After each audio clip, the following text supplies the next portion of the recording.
Hey everyone, divine blessings to you all. আশা করি তোমরা সবাই খুব ভালো আছো। আমাদের বাড়িতে আবার উৎসব লেগেছে, তাই জন্য দেখো বাড়িটা কি সুন্দর আলোয় ভরে উঠেছে। তার সাথে সাথে আমিও সেজে ফেলেছি। আমরা এখন যাব গঙ্গা নিমন্ত্রণ করতে। আরে না না, কারোর বিয়ে না, কাল বান্টির পৈতে। বান্টিকে তো তোমরা সবাই চেনোই, আমার ছোট ভাসুরের ছেলে। এই যে ছর্দিও এসে গেছে গঙ্গা নিমন্ত্রণের থালা সাজিয়ে। এখন আমরা সবাই মজা করতে করতে বেরিয়ে পড়ব। আজ বুধবার, বান্টির পৈতেটা বৃহস্পতিবার পড়েছে। যেহেতু উইকডেজের মধ্যেই পড়েছে, সেহেতু কাল সবাই আসতে পারবে না, তাই জন্য রবিবার রিসেপশন ঠিক করা হয়েছে। আমি না ছোটবেলা থেকে কখনো কোনো পৈতে এত কাছ থেকে দেখিনি। এই প্রথমবার বান্টির পৈতেটাই এত কাছ থেকে দেখব। এই যে উনি চলে এসেছেন খেলাধুলো করে। ওকে জোর করে ছর্দি উপরের ঘরে পাঠাচ্ছিল, কিন্তু বাচ্চা মানুষ, ওর কি আর ঘরে মন থেকে, ও তাই ড্রেস চেঞ্জ করে আবার চলে এসেছে আমাদের সাথে যাবে বলে। ওর অনারেই তো এত কিছু, তাছাড়া নিয়ম তো মানুষেরই বানানো। চলো আমরাও বেরিয়ে পড়ি এবার। এই ছোট ছোট আনন্দগুলোই তো স্মৃতি হয়ে থাকবে বলো। তবে সবচেয়ে বেশি আনন্দ হলো এই কচিকাচাগুলোর। বাড়িতে একটা অনুষ্ঠান হওয়া মানে কদিনের জন্য ওদের পড়া বন্ধ। বান্টি ঠিক সাইকেল নিয়ে পিছন পিছন এগিয়ে আসছে।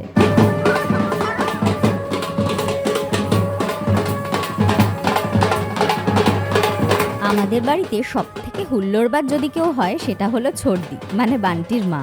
আর তাই নিজের ছেলের পৈতেতে নাচবে না, সেটা কখনো হয়?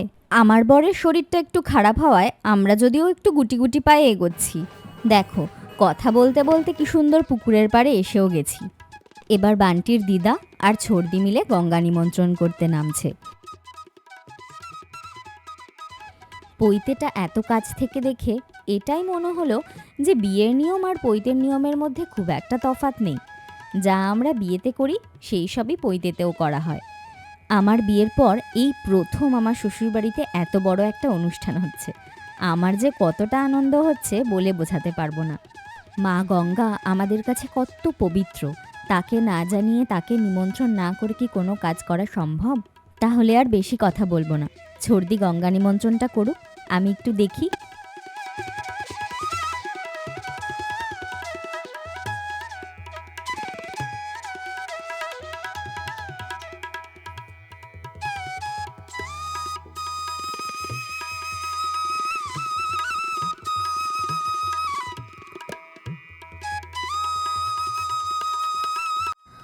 ওই দূরে দেখো, আমার শাশুড়িও দাঁড়িয়ে দাঁড়িয়ে দেখছে।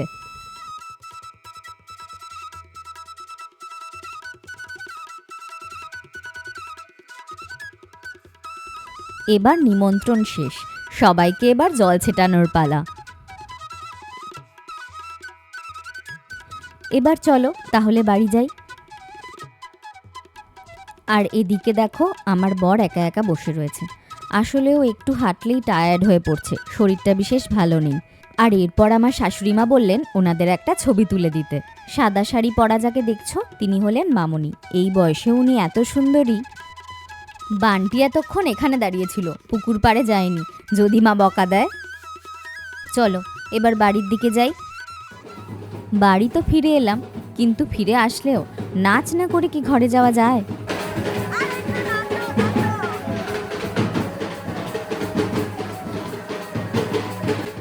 মামনি এই বয়সেও কত গ্রেসফুল দেখো, কি ভালো লাগছে। সবাইকে মামনি টেনে টেনে আনছে নাচ করার জন্য।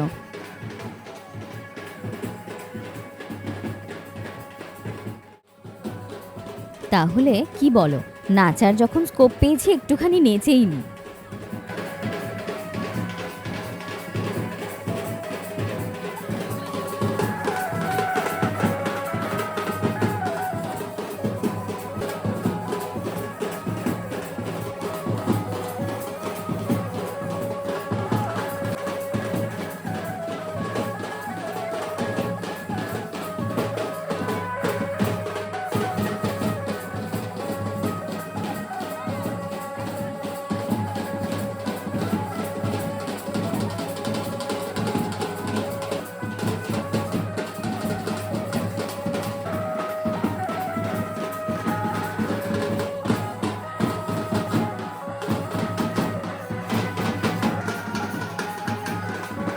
বান্টিকে তো অনেকক্ষণ ধরেই নাচতে বলা হচ্ছে, কিন্তু ও কিছুতেই নাচবে না।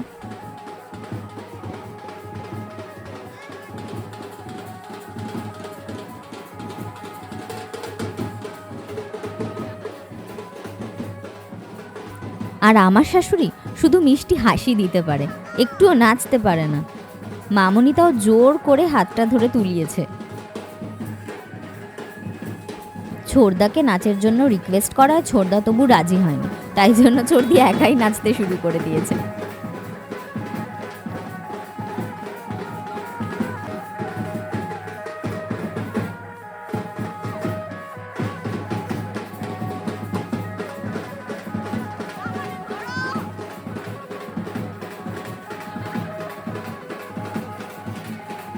এই দৃশ্যটা দেখো, তোমাদের মন জুড়াবেই। ছেলে আর বৌমাকে দুপাশে নিয়ে মামনির সাবলীল নাচ, এমন দৃশ্য কিন্তু বড় একটা দেখা যায় না, তাই না?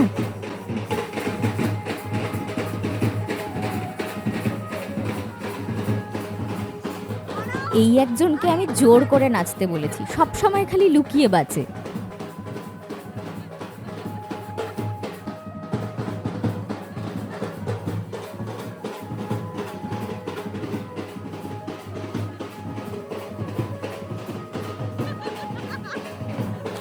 বড়দের নাচের চোট দেখে বাচ্চাগুলো এক জায়গায় চুপচাপ দাঁড়িয়ে রয়েছে। আহারে, অনুষ্ঠানটা তো ওদেরই। এদিকে মেজদাও এসে পড়েছে এখন। নাচের ক্ষেত্রে এই মেজদা আর ছোটদির জুটিটা বেশ ভালো। আমার বিয়েতেও ওরা খুব সুন্দর নেচেছিল। কিন্তু এখন অফিস থেকে এসেছে বলে নাচার আর মনে হয় বিশেষ ইচ্ছে নেই।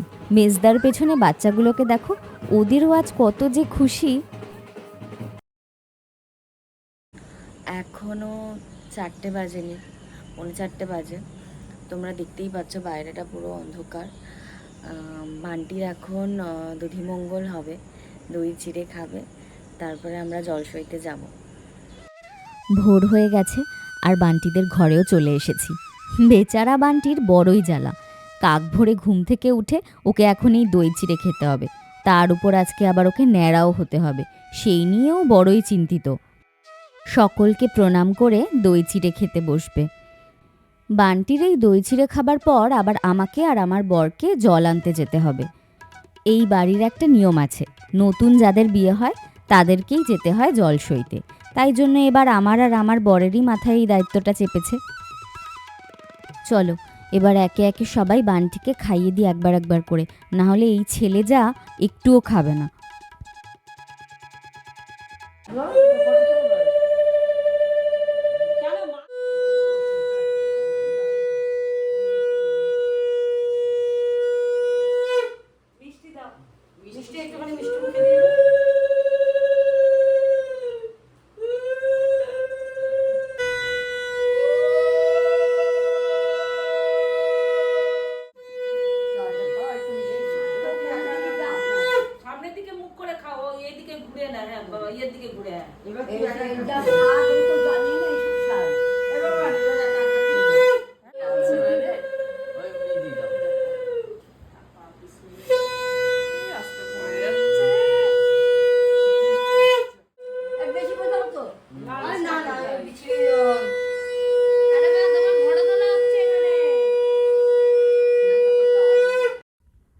সবার খাওয়ানো শেষ, এইবার আমরা যাই চলো জল সইতে।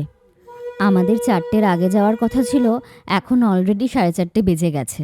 যাই, আমিও এই ছোট্ট ঘটিটা নিয়ে বেরিয়ে পড়ি।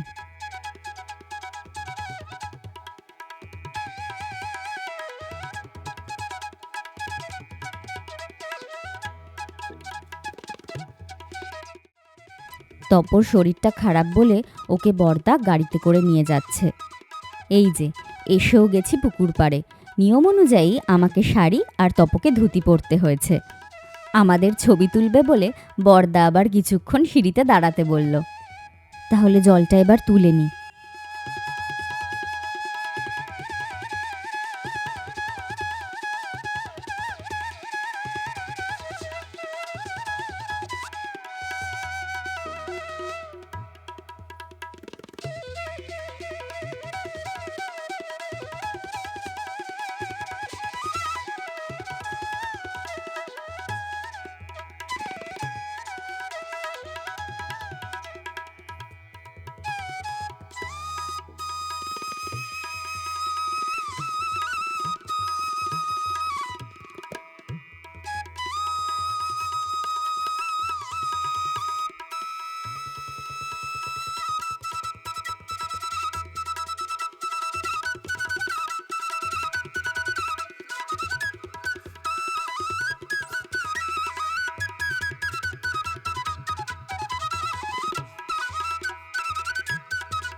যাক, জল তোলা হলো, এবার বাড়ি যেতে হবে।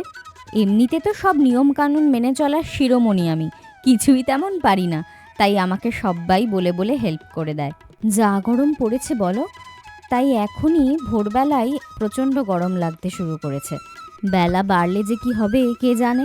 কাল প্রায় সারা রাত জাগাই, তাই প্রচণ্ড ঘুম পাচ্ছে, একটু ঘুমিয়ে আবার আসছি। এখন 10:30 বাজে, আমি একটু টিফিন খেতে এসেছি, তাই জন্য একটু উকি দিয়ে গেলাম। ঠাকুরমশাইদের এখনও সব গোছগাছ চলছে, বান্টি এখনও এখানে এসে বসেনি। যাই, আমি বরং উপরে যাই, টিফিনটা খেয়ে আসি। ও মা, ওই দেখো আমাদের ছাদটা কিরকম লাল হলুদ কাপড়ে সাজাচ্ছে। নিশ্চয়ই এটা ছোড়দার প্ল্যান। বান্টি যেহেতু ইস্ট বেঙ্গলে আন্ডার-17-এ চান্স পেয়েছে, তাই এই ব্যবস্থা। ভালোই লাগছে বলো। আমার স্নানও হয়ে গেছে, চলো এই নীল শাড়িটা পরে সেজেগুজে উপরে যাই।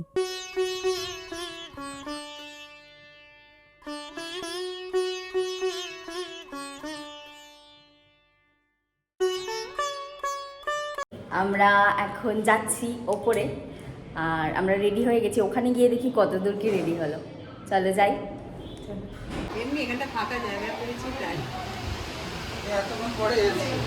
না, আমি সকালেও এসেছিলাম।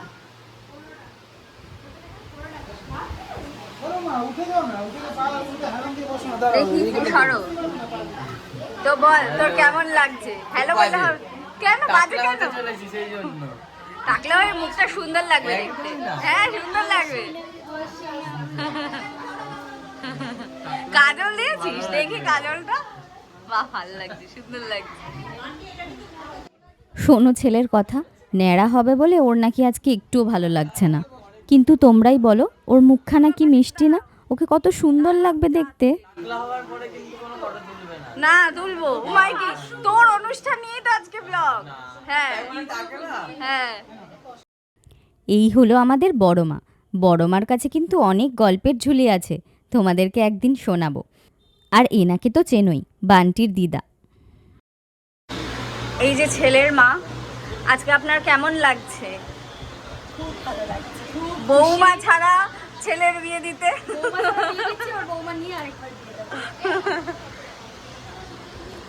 এই ঘরে সব ফটোগ্রাফাররা এখনই চলে এসেছে। তিতলি চুল কেটে ফেলেছে। তোর কি খালি একটাই পোজ? মাঝখানে একজন নেই, একটু উঠে চলে গেছে। চলো তাহলে আজকে স্পেশাল মানুষের সাথে একে একে আমরা সবাই এবার ছবি তুলে নিই। প্রথমে ঠাম্মিরা, তারপরে জেঠিমণি কাকিমণিরা, আর তারপরে ভাই বোনেরা।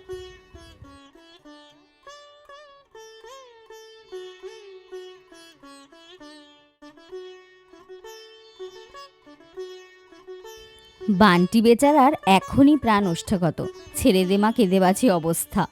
কিন্তু আমরা তো এতদিন পরে একটা অনুষ্ঠান পেয়েছি, আমরা তো ছবি তুলবই।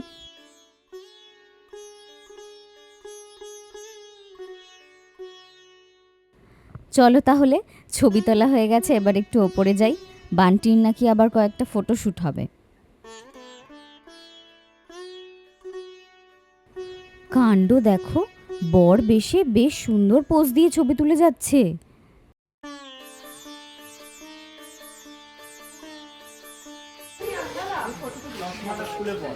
বিয়ের আগেই বর্বর ফিল কেমন লাগছে?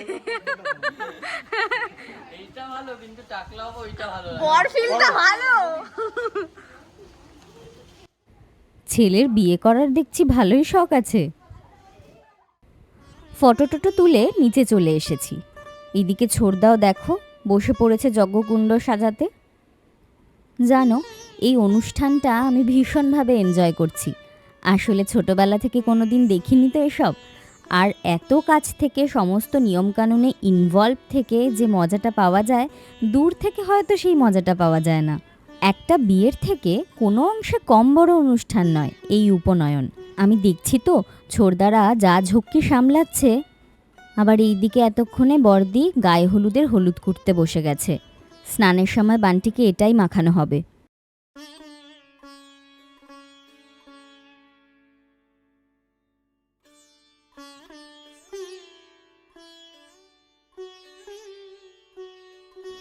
বান্টি বেচারা শুরু হতে না হতেই ভাবছে কখন এসব থেকে ছাড়া পাবো আর আমি একটু উঠে বাইরে গিয়ে ভাই বোনেদের সাথে গল্প করব। কিন্তু এখনও যে ওর কত কাজ বাকি। ওকে কান ফোটানোর কথা বলা হয়েছে। ও বলেছে আমার যদি কান ফোটানোর হয় তাহলে আমি এখান থেকে কান ফোটাবো না, আমি পার্লারে গিয়ে কানশট দিয়ে কান ফোটাবো। তাই জন্য ওর কথা মতোই ওকে কান ফোটানো হচ্ছে না, জাস্ট সব কিছু ছুঁয়ে দেওয়া হচ্ছে নিয়ম রক্ষার্থে।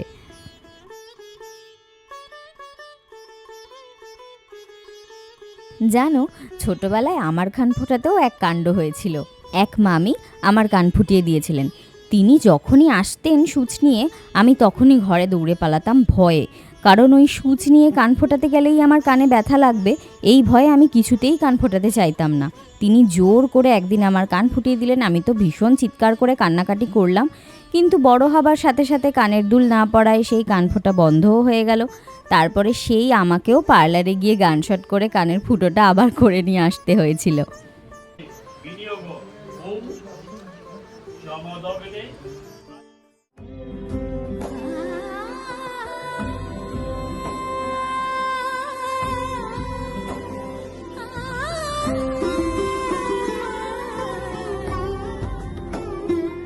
এবার বান্টির স্নানের সময় হয়েছে। ওকে শিলের উপর দাঁড়াতে বলা হয়েছে। ও দেখো কি করছে। ওই যে বললাম না, ও ভাবছে কখন এসব থেকে আমি ছাড়া পাবো, তার উপরে আবার ন্যাড়া হবার ভয়। তাহলে দাঁড়াও, এবার সবাই একটু একটু করে ওকে হলুদ মাখিয়ে নিই। মা এখানেও নেই।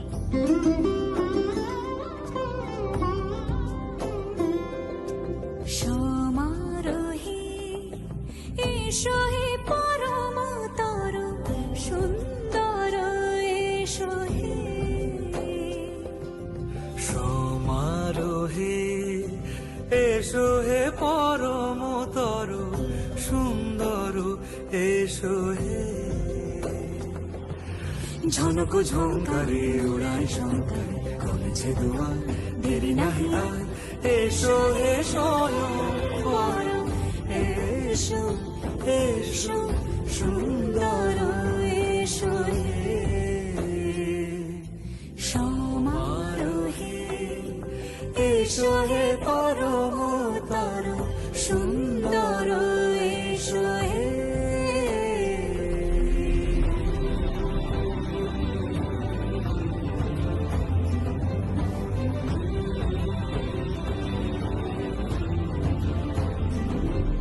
এখন সেই বহু প্রতীক্ষিত সময় এসেছে, যেই সময়টা বান্টি একদমই চাইছিল না, আর আমরা সবাই ওয়েট করেছিলাম কখন বান্টিকে এইভাবে দেখব।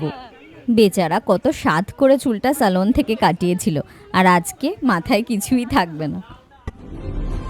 যে রূপে আকাশ তটে চাঁদেরই আলো, যে রূপে আকাশ তটে চাঁদেরই আলো, যে রূপে ললাট সখী সিঁদুরে সাজালো সিঁদুরে। সে রূপী আশ। চুলটা কেটে বান্টিকে কি মিষ্টি লাগছে দেখো। আমি তো আগেই বলেছিলাম যে তোকে খুব সুন্দর লাগবে, ও বিশ্বাসই করেনি। যাই হোক, ভ্লগটা আজকে এখানেই শেষ করছি। পৈতের পরবর্তী অংশগুলো নিয়ে আসছি আরেকটা ভ্লগে খুব তাড়াতাড়ি। দেখো, ওকে অবাক হয়ে গেছে মাথায় চুল নেই বলে। তাহলে আজকে আসি, টাটা, সবাই ভালো থেকো।